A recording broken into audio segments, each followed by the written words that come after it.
Oke, kali ini kita akan membahas materi ya eh, intensif UTBK,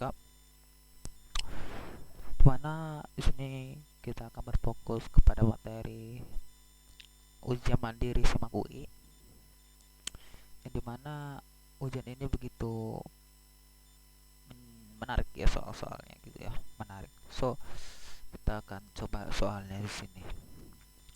Saya mengambil soal di link ini. Ya, bagaimana saya akan menjelaskan materi di sini. Oke. Jadi di sini dijelaskan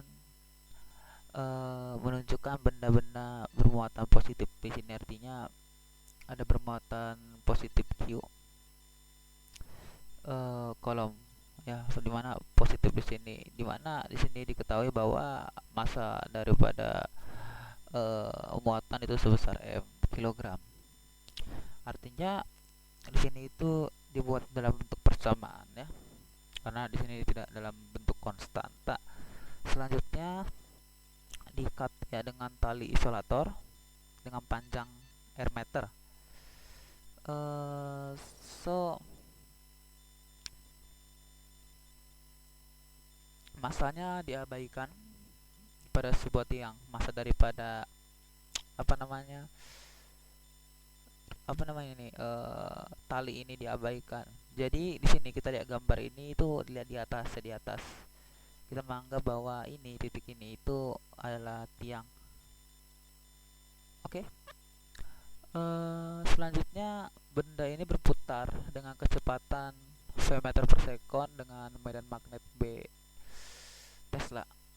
Agar tali tidak putus, maka batas maksimum tegangan tali itu Tn ya, T Newton, sehingga kecepatan maksimum. Jadi ditanya berapa kecepatan maksimal daripada partikel ini ya, yang dimana di sini kita lihat ya, ada beberapa muatan yang mana membuat memiliki apa tuh, yang memiliki suatu dampak dalam kecepatan itu. So kita harus memperhatikan dulu dalam gambar ini ya. Tadi kan di sini kita bisa melihat ada lingkaran di sini. Sorry, kita akan ini sorry, block all notification from the site. So kita hapus dulu di sini ya. Kita telah membahas di sini, kita buat dulu bentuknya. Tadi kan di sini ada lingkaran ya, lingkaran diameter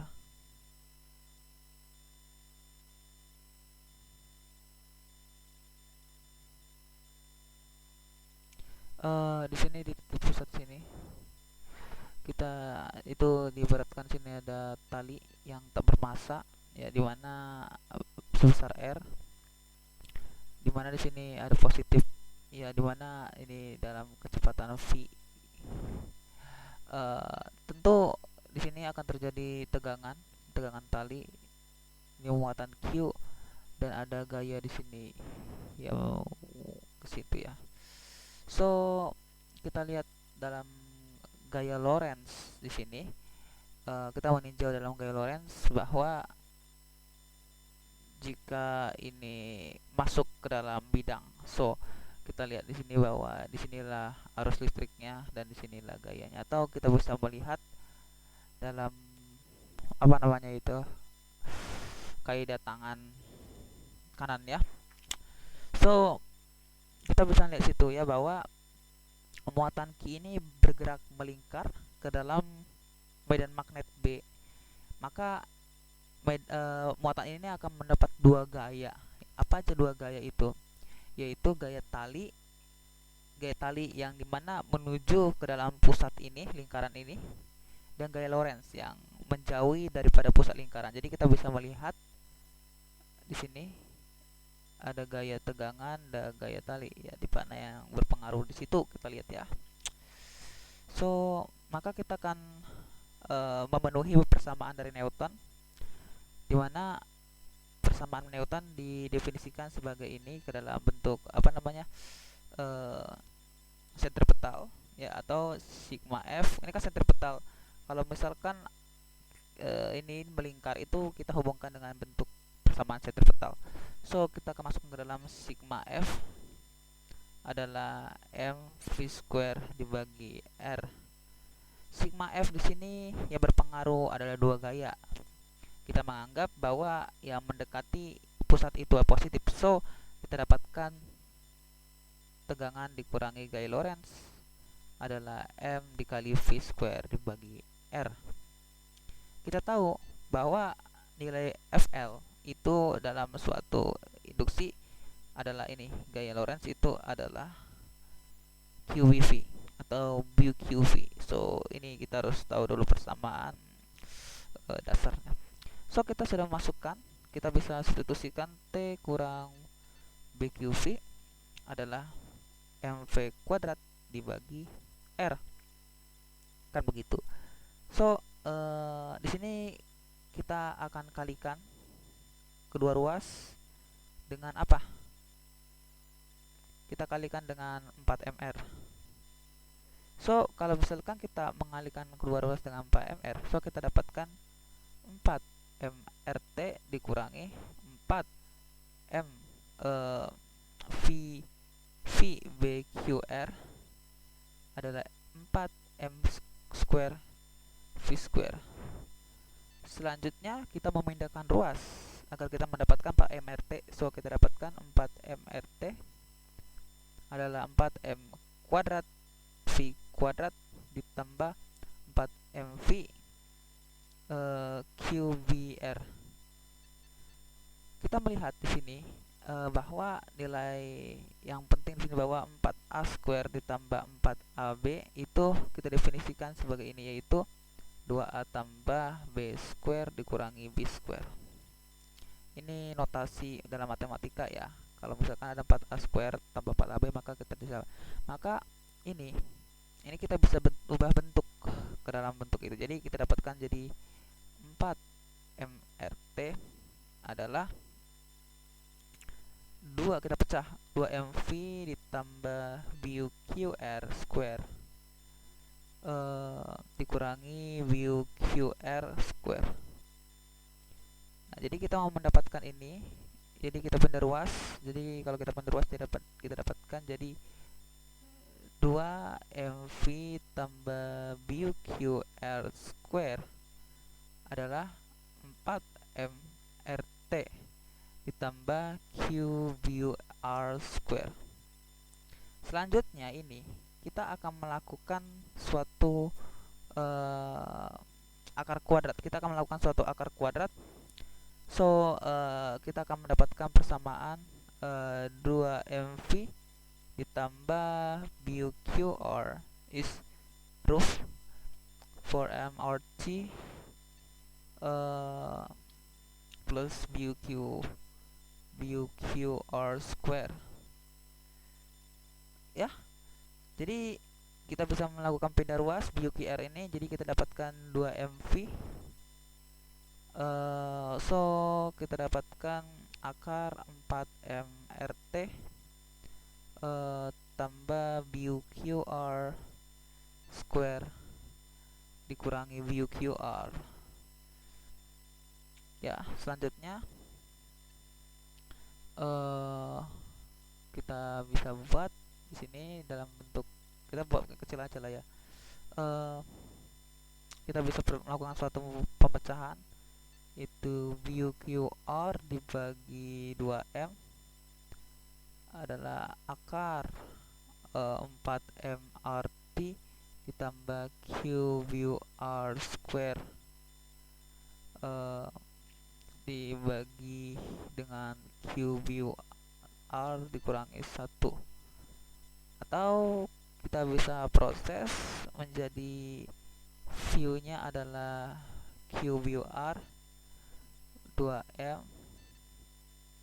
akar 1 ditambah 4mt dibagi bq square r minus 1. Oke. Benar gak sih? Ada jawabannya nih, 4 bqr per 2m. Ini tambah nih, kalau tambah ini kurang 1, ini tambah kurang 1, jadi jawabannya nggak ada ya. Oh, so di sini kita nggak menemukan jawabannya ini yang kita dapatkan. Oke. Next. Jadi pertama-tama sini konsepnya adalah kita menentukan gaya gaya yang bereaksi dari sentrifugal tersebut. Selanjutnya kita harus tahu rumus daripada medan magnet dan kita melakukan suatu kalkulasi untuk mendapatkan kecepatan. So isi ya, itu isi. Next. So ini materi tentang tekanan. Jadi di sini terdapat dua tabung identik A dan B yang mula-mula tabung A berisi gas dengan bersuhu 27 derajat dan tekanan 1 atm. Tabung B mula-mula kosong, artinya 0. Kemudian kedua tabung saling dihubungkan dan dipanaskan hingga 147 derajat Celcius. Yang membedakan tekanan antara kedua tabung ini adalah keadaan akhir, yaitu 1,10 atm.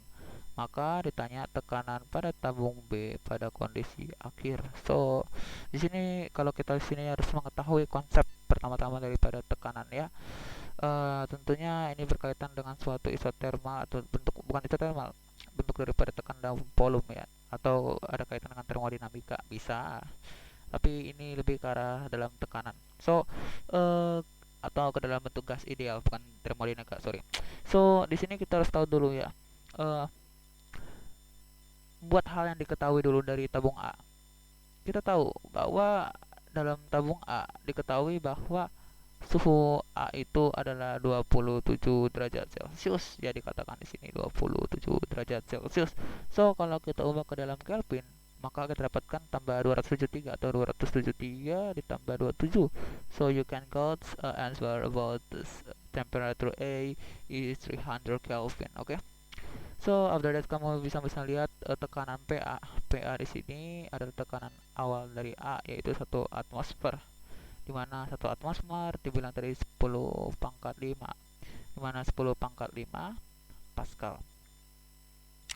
Jadi daripada tabung A ini kita bisa melakukan suatu tinjauan di mana dirumuskan sebagai ini, yaitu PA VA adalah N dikali RTA. Ini merupakan rumus daripada gas ideal dalam hubungan tekanan maupun volume tentunya ya. So kamu lihat bahwa tekanan awal ini adalah 10 pangkat 5 dikali VA adalah N dikali R dikali TA, tadi tidak dapatkan 300. So you can get it answer 300. So karena kita mau mencari nilai VA, kita akan dapat nilai VA adalah N dikali R dikali 300 dibagi 10 pangkat 5. Next, so you can get answer the final answer about the volume A, 3 and R 10 pangkat minus 3. So ini kita dapat ya nilai volume A. Selanjutnya kita meninjau tabung A pada saat ini. Tabung A pada saat T aksen A nya itu adalah 147 derajat Celcius. Di sini ya. Kondisi kedua di sini kita dapatkan. Kalau kita 147 derajat ini ubah dalam Kelvin, so kita tambahkan dengan 273 dalam Kelvin. So kamu dapat suhu mutlaknya adalah 420 Kelvin. Jadi kita bisa masukkan ke dalam persamaan tadi, yaitu adalah P aksen A dikali PA adalah NR T aksen A.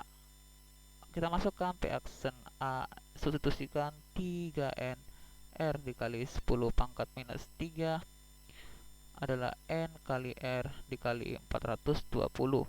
So kita dapatkan nilai P aksen A adalah NR kali 420 dibagi 3NR kali 10 pangkat minus 3, atau kita dapatkan sebesar 1,4 atm.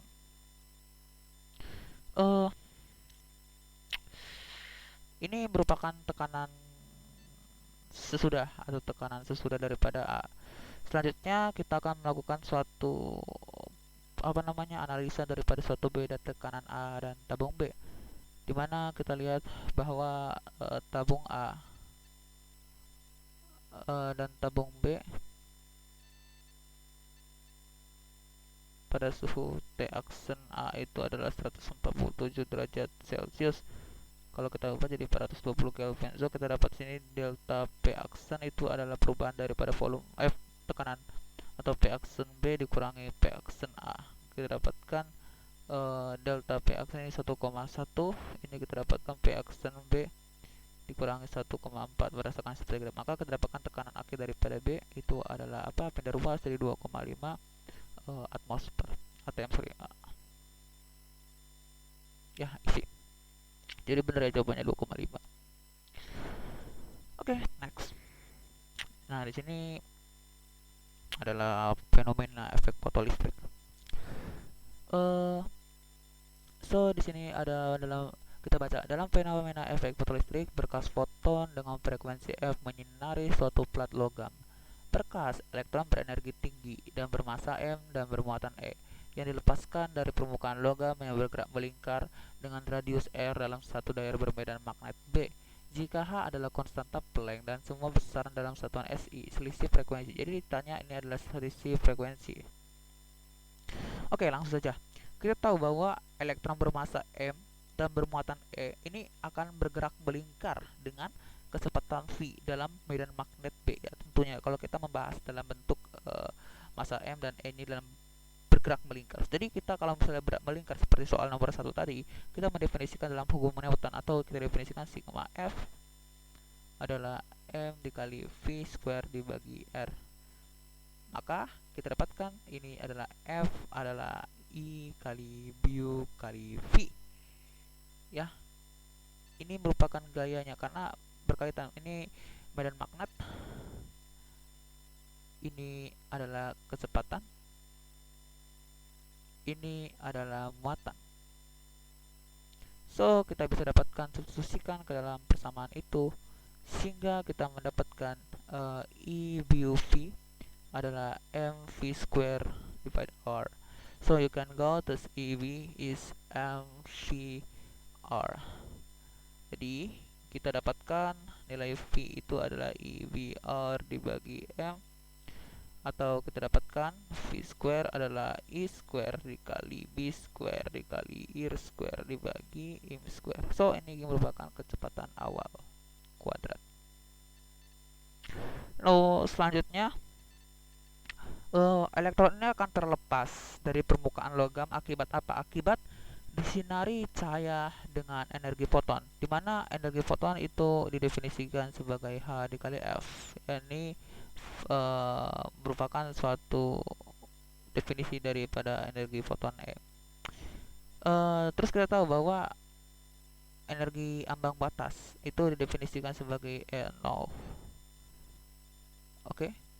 Nah, di sini kita lihat bahwa elektron ini bergerak dengan suatu energi kinetik. So, kita akan buat di sini bahwa energi kinetik itu adalah H dikali delta F atau F kurang F0. So, karena kita mau mencari F kurang F0, maka F kurang F0 itu kita dapatkan EK dibagi H. Kita substitusikan energi EK-nya jadi EK tadi EK itu didefinisikan sebagai setengah mv kuadrat ya, dibagi H. Nah, ini kita simpan ke dalam persamaan 2. So, kita dapat bisa mensubstitusikan P square ke dalam persamaan ini. Jadi kita dapatkan F kurang F0 itu adalah M dikali I square dikali B square, dikali R square dibagi M square ya, dibagi 2H. So, Anda bisa lihat bahwa delta F itu ada I square, B square, R square. 2H ini itu kita definisikan ini karena kita kalikan dengan ini, jadi kita dapatkan 2HM. So, kita dapatkan jawabannya perubahan frekuensi adalah ini. Jadi jawabannya adalah jawabannya. Oke, benar, jawabannya E. Next.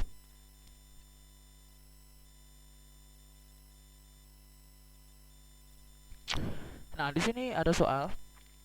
Di sini ada 3 buah Pegas identik yang dipasang seperti pada gambar massa beban 0,03 kg. Rangkaian Pegas akan bertambah panjang 5 cm. Jadi di sini terdapat 3 Pegas yang memiliki massa yang sama. Terus rangkaian Pegas ini bertambah panjang 5 cm jika ditarik 200 N. Ini merupakan tetapannya. So, beban ditarik di bawah sehingga rangkaian Pegas bertambah panjang 6 cm. Kemudian dilepas. Nah, jadi ditanya di sini berapa rangkaian Pegas ini bergetar. Jadi rangkaian Pegas ini bergetar berapa frekuensi jika ditarik sebesar 6 cm. So, kita harus tahu dulu. Dalam menjawab ini kita harus tahu dulu rumus daripada konstanta S-nya itu adalah F dikali delta X. Dimana F ini kita definisikan dari 200 ya, gayanya ini 200, jadi 200 dibagi delta X itu 0,05. Maka kita dapatkan KS-nya itu energi konstanta 200 bagi 0,05 itu sekitar 4000 ya. 4000 Newton per meter. Kita simpan. Nah, selanjutnya kita harus tahu ada perumusan daripada suatu frekuensi getaran. Di mana frekuensi getaran itu didefinisikan seper 2V dikali akar KS dibagi M. Jadi seper 2pi dikali akar 4000 dibagi dengan 0,03. Atau kita mendapatkan persamaan F adalah 200 dibagi 2pi kali akar 10/3. Jadi selanjutnya kita akan melakukan suatu proses di mana kita dapatkan ini jadi 100 dikali akar 10/3 V square. Atau kita tahu kan bahwa nilai V square ini mendekati dengan 10 ya, 3/3 3/2 kan 9 mendekati 10. Jadi kita mendapatkan akar 3 lah kita definisikan. So kita dapatkan F nya adalah 100 per akar 3. Atau kita dapatkan persamanya itu 100/3 dikali akar 3 Hz. Maka kita dapatkan frekuensi itu adalah 57,7 Hz kalau kita kalkulasi dengan pangkat ini. Oke, isi. Jadi jawaban di sini itu adalah mana nih? 57. Oh, enggak ada jawabannya. Di sini kita dapat 57,7 Hz. Ya. Next.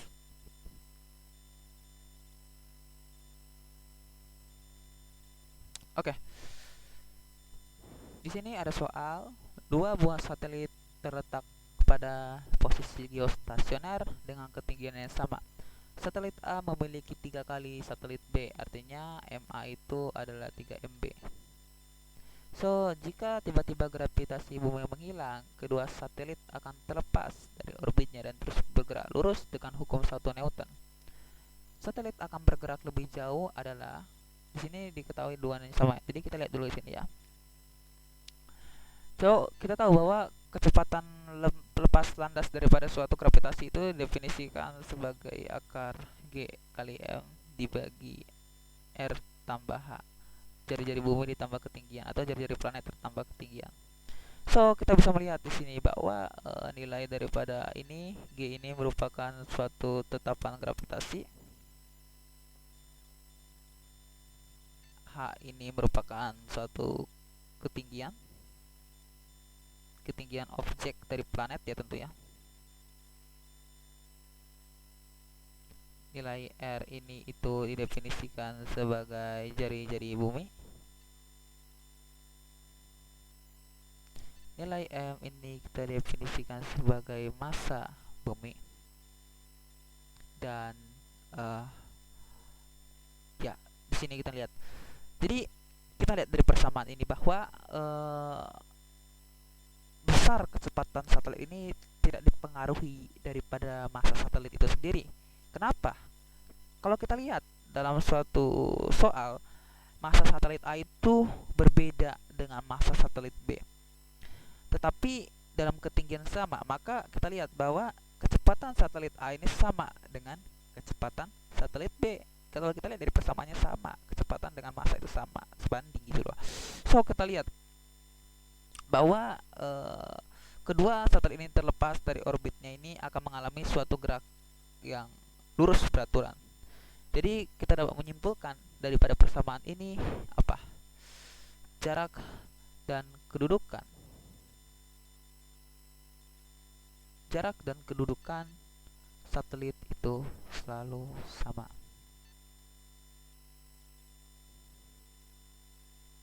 Ya, jadi kita dapat menyimpulkan jawabannya itu sama ya, jarak dan kedudukan satelit. Oke, next. So di sini ada soal, sebuah benda berbentuk silinder yang bermassa m ini memiliki jenis roll lebih kecil. Ya, jadi di sini kita lihat bahwa silinder ini massa jenis lebih kecil daripada massa jenis air. Nah, jika benda ini dimasukkan ke dalam silinder berisi air, maka tidak ada air yang tumpah dari silinder tersebut. Ya, karena lebih kecil. So, jadi kita lihat di sini. Ditanya apa? Jika luas alas benda ini adalah A dan massa jenis ini adalah rho 0, maka yang ditanya berapa ketinggian yang terendam ini? Oke. Jadi gini loh. Kita akan menggambarkan dulu dalam soal ini seperti apa maksudnya. Jadi sini ada bejana. Bejananya ini berisi air. Nah, misalkan di sini ada benda ya yang bermassa m. Ya, ini benda. So, kita bisa lihat ini adalah volume B atau volume yang tercelup daripada air, dan ini volume A. Dan kita lihat di sini bahwa ketinggian daripada suatu volume B ini kita definisikan dengan ketinggian H. Nah, di sini kita lihat dikarenakan benda ini memiliki berat, maka kita definisikan memiliki W di sini. Nah, dimana yang bisa menekan W ini sehingga dia tidak tenggelam itu adalah tekanan air. Kan begitu, dimana tekanan air ini akan mendorong massa benda ini ke atas. So, kita bisa melihat di sini dalam persamaan Newton tentunya. Yaitu adalah sigma Fy itu akan selalu 0.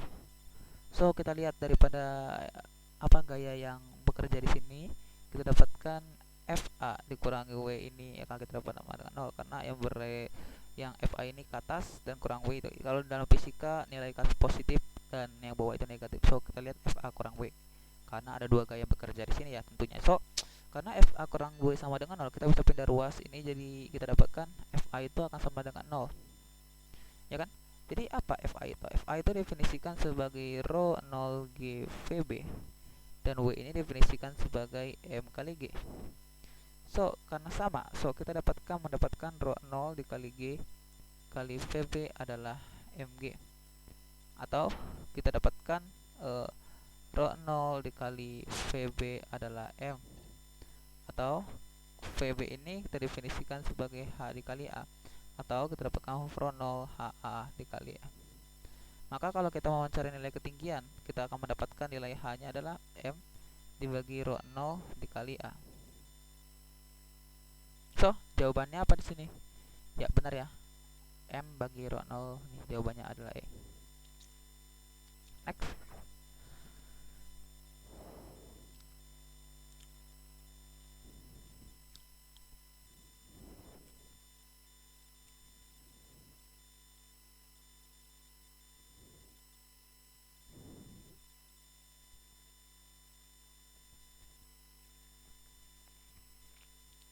Oke, di sini kita bisa melihat ini merupakan berkaitannya dengan momen inersia. So, kita lihat di sini bahwa dalam gambar yang A ini menunjukkan gasing yang memiliki jari-jari 70 cm dan momen inersianya 10 kg per kilogram meter kuadrat, serta berputar dengan kecepatan 10 radian per sekon. Selanjutnya gambar yang B, kita lihat bahwa ini menunjukkan gasing, di mana gasingnya ini ditimpa dengan bola ya 5 kg di kiri dan 5 kg di kanan. Di mana jari-jarinya 20 cm yang menempel pada gasing tersebut. Ya, jadi gasing raksasa ini 70 cm, terus di atasnya ini. So, oke, langsung aja. Jadi tanya kecepatan gasing sekarang setelah apa? Setelah diberikan 5 kg ini. So, kita lihat di sini ya. Ini berkaitan dengan hukum kekalahan inersia atau kekalahan momentum surut. Jadi di sini kalau kita hubungkan dengan kekalahan kekalahan momentum surut, kita hubungkan dengan kekalahan momentum surut, maka didefinisikan dalam kekalahan itu, maka L1 itu adalah L2. Ini merupakan kekalahan ya. So kita tahu bahwa persamaan daripada I gasing dikali omega itu adalah apa? I gasing ditambah 2I bola dikali omega aksen. Ini dia. Eh kita tahu bahwa bola itu berotasi bersama gasing ya. Dengan kita tahu bahwa eh jarak daripada suatu poros putar itu adalah sebesar 50 cm ya. Kita tahu di situ 50 cm. Karena di sini kita lihat bahwa ini jari-jari 20 cm dikurangi 70, 70 kurang 20 jadi 50 cm. Maka inersia daripada bola itu yang di atas gasing itu kita definisikan sebagai ini. I bola adalah 2 per 5 kali MB dikali RB square ditambah MB dikali D square. Maka kita masukkan inersia bola adalah 2 per 5, masanya 2 dikali 0,2 square ditambah 5 dikali 0,5 square. So kita dapatkan nilai I bola adalah 0,08 ditambah 1,25 atau kita dapatkan 1,33 kg meter square. Selanjutnya kita akan mendapatkan I gasing dikali omega itu merupakan suatu penjumlahan daripada I gasing ditambah 2I bola dikali omega aksen. Kita substitusikan I gasing tadi kita dapatkan sebagai 10 ya, 10 omeganya 10, I gasingnya itu 10 ditambah 2 dikali I bola 1,33 tadi berdasarkan soal, so kita dapatkan W aksen. Kalau kita kalikan 10 kali 10 adalah 100, ini kita dapatkan sebagai 12,66 W aksen. So kita mau mencari omega aksen, kita bagikan dengan 12,66, maka kita dapatkan 7,9 radian per sekon. Isi. So jawabannya adalah B. Next.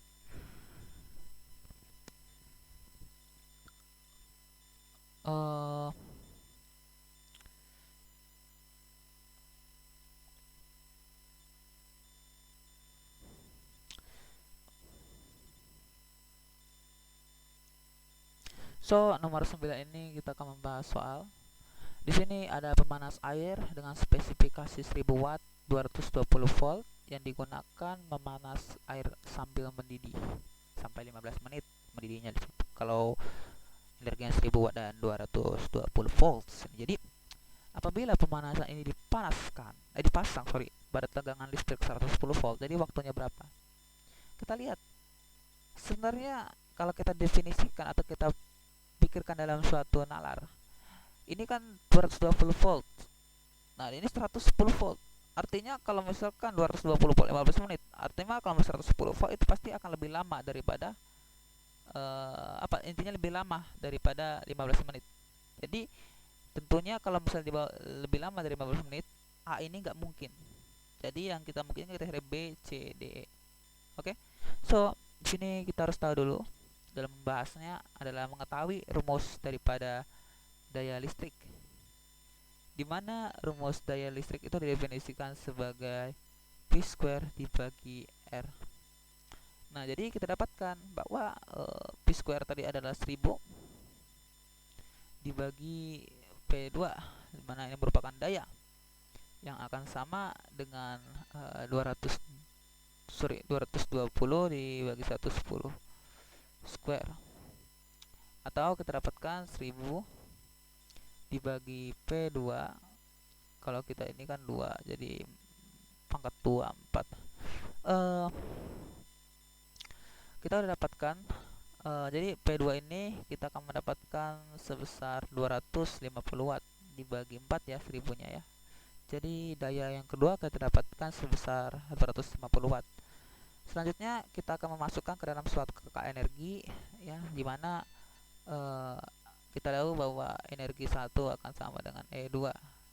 Jadi kita masukkan P1 dikali T1 adalah P2 dikali T2 ya, karena kita mau mencari T2, jadi kita lihat P1 kali T1 dibagi apa tadi kita mencerita, oh ya, P2. So P1 sini 1000 dikali 15 dibagi 250, eh 100 bagi 4 kali 15 sebesar 60 sekon. Jadi di sini jawabannya adalah D ya.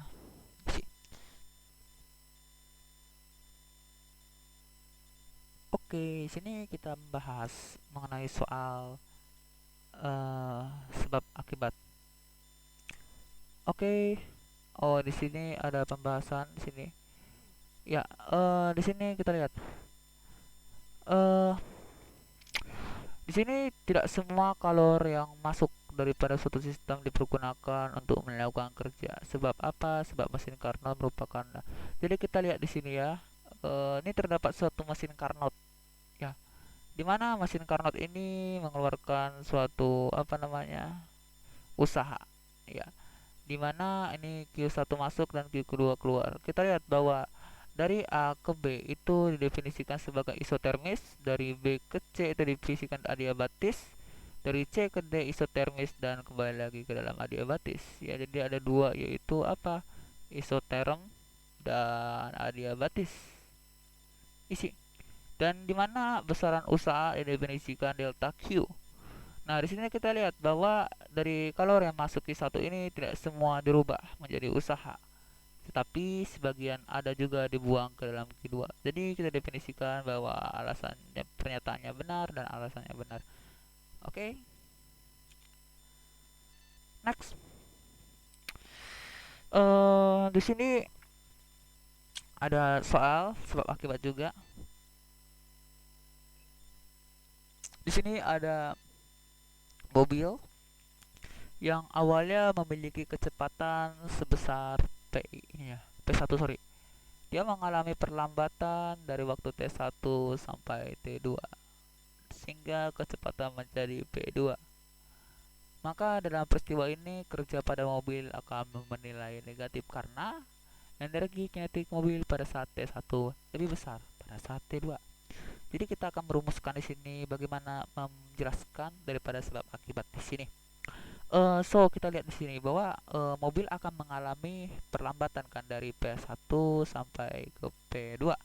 Maka kita definisikan bahwa P2 itu lebih kecil daripada P1. Tentunya karena mengalami perlambatan.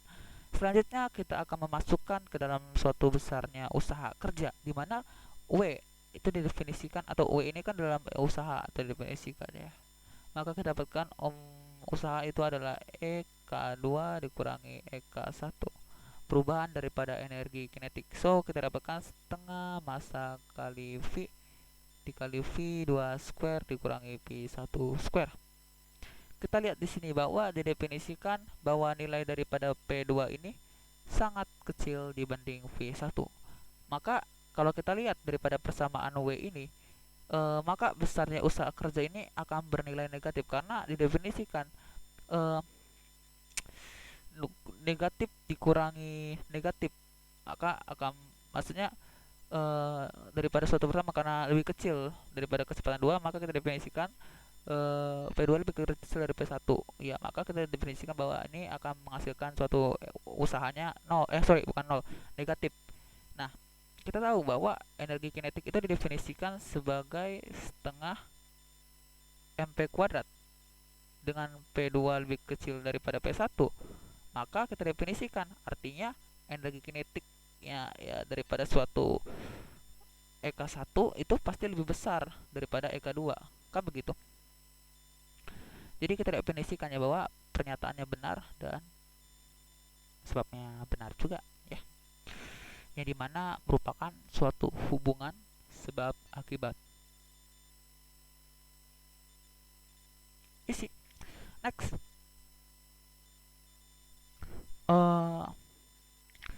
Di sini ada soal,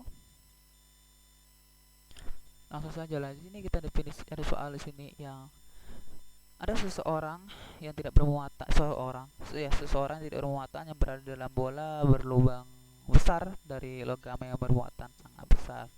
Ini tidak akan tersentuh ketika menyentuh di bola. Selanjutnya, sebab di dalam bola tidak terdapat medan listrik dan bagian. Oke. Misalkan di sini ada lingkaran kan. Ini merupakan bolanya, bola berlubang besar. Di mana di sisinya itu bermuatan positif.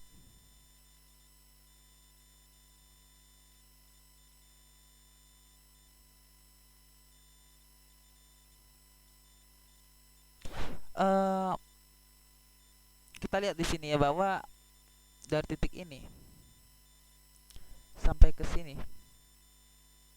itu kita namakan RP. Sedangkan dari titik sini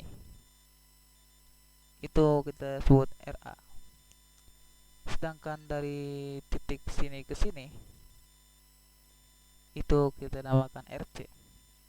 Dan ini kita dari sini ke situ kan merupakan suatu radiusnya. So, kita lihat bahwa di titik A atau kita definisikan suatu di dalam bola.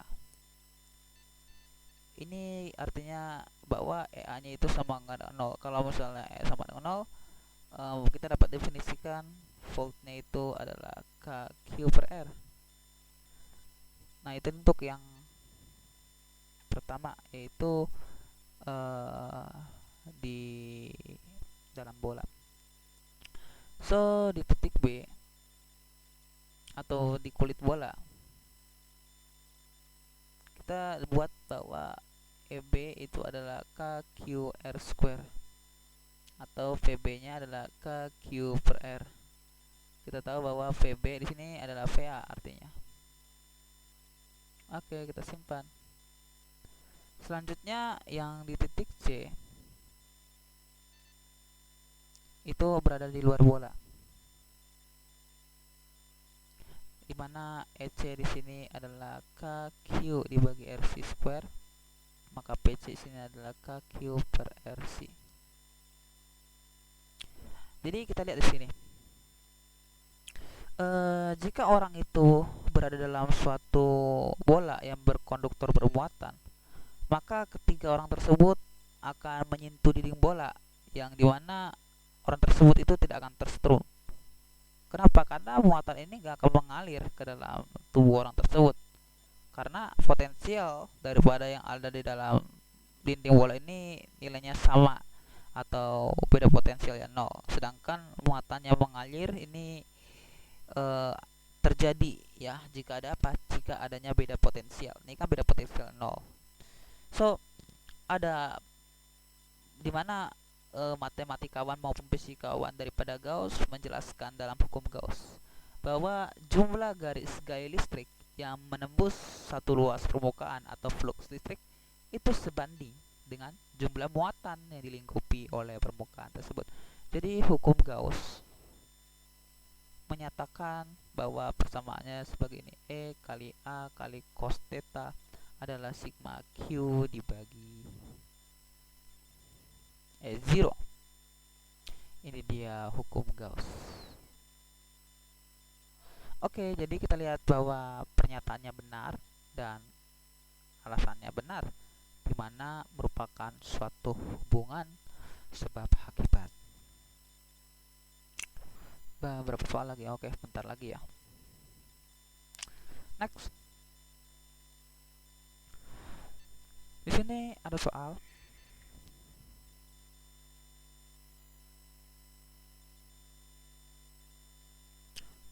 Sebab akibat juga ya.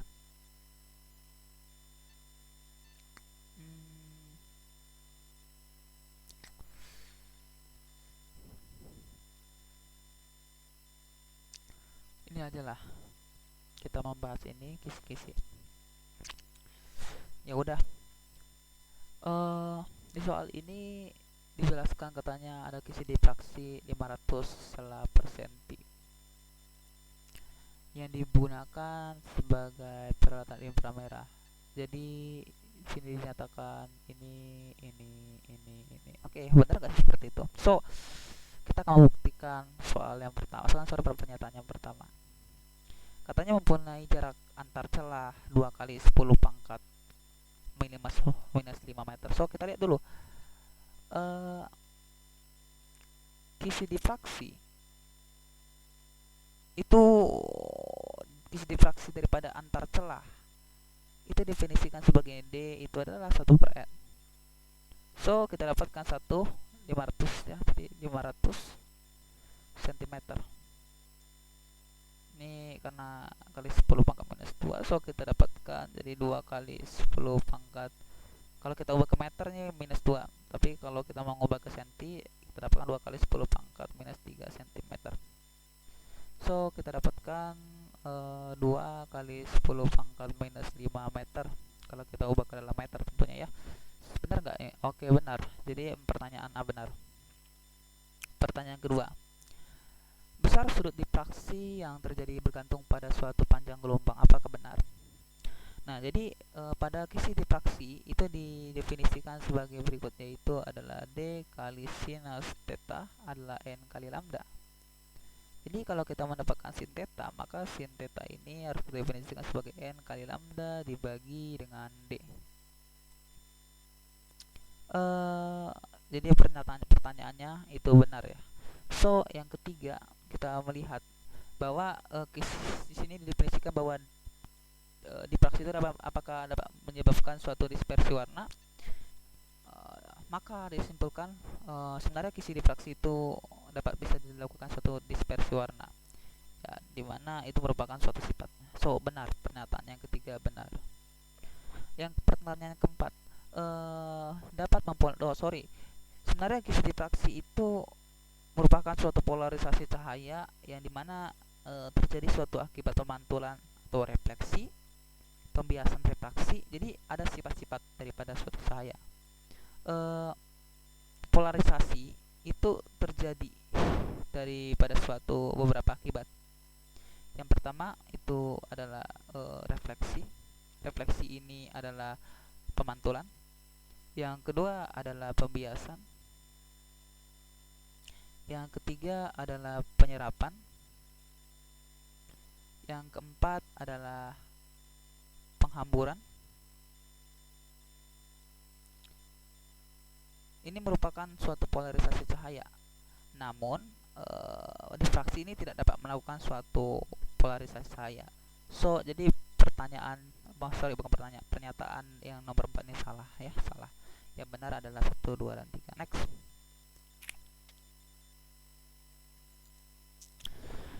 Saat menembak menggunakan senapan laras panjang, seorang akan terhendak ke belakang karena jadi dikatakan itu karena impuls. Ya, benar. Kenapa? Karena adanya suatu gaya hentakan yang menyebabkan perubahan kecepatan peluru dan senapan daripada orang yang menembak. Jadi ini terjadi karena suatu kecepatan yang berubah. Maka kalau misalnya kecepatan berubah, maka momentum berubah. Maka kita dapat sebut bahwa besar daripada perubahan momentum itu disebut impuls. Jadi yang pertanyaan pertama itu adalah benar, terjadi karena impuls. Oke, statement 2 dimana mengatakan bahwa berlaku hukum kekekalan momentum. Sebenarnya ini benar juga. Kenapa? Karena jumlah resultan momentum peluru dan momentum senapan ini sebelum menembak sama dengan jumlah resultan daripada momentum peluru dan momentum senapan setelah penembakan. Jadi ini akan melakukan suatu penunjukan daripada hukum kekekalan momentum. Jadi pernyataannya nomor 2 itu benar. Pernyataannya yang ketiga itu adalah benar juga, dimana dikatakan di situ ada gaya interaksi antara orang itu dengan senapan. Benar ya. Kalau misalnya ada impuls, tentu akan ada gaya interaksi yang dimana dikalikan terhadap waktu, terhadap waktu. Dan yang keempat, energi kinetik sebelum penembakan itu kita lihat ya. So gini kita lihat nih. Yang keempat dikatakan bahwa hukum kekekalan energi itu terjadi atau terdapat hukum kekekalan energi kinetik. Benar gak sih? Ini salah. Kenapa? Karena energi kinetik sebelum melakukan suatu penembakan itu sama dengan 0, tidak mengalami suatu kecepatan atau dia diam. Jadi energi kinetik ini terjadi suatu pergerakan energi kinetik ini setelah melakukan suatu penembakan tentunya ya. Jadi tidak terjadi suatu hukum kekekalan energi kinetik. So demikian soal-soal pembahasan SIMAK UI tahun 2019. Terima kasih.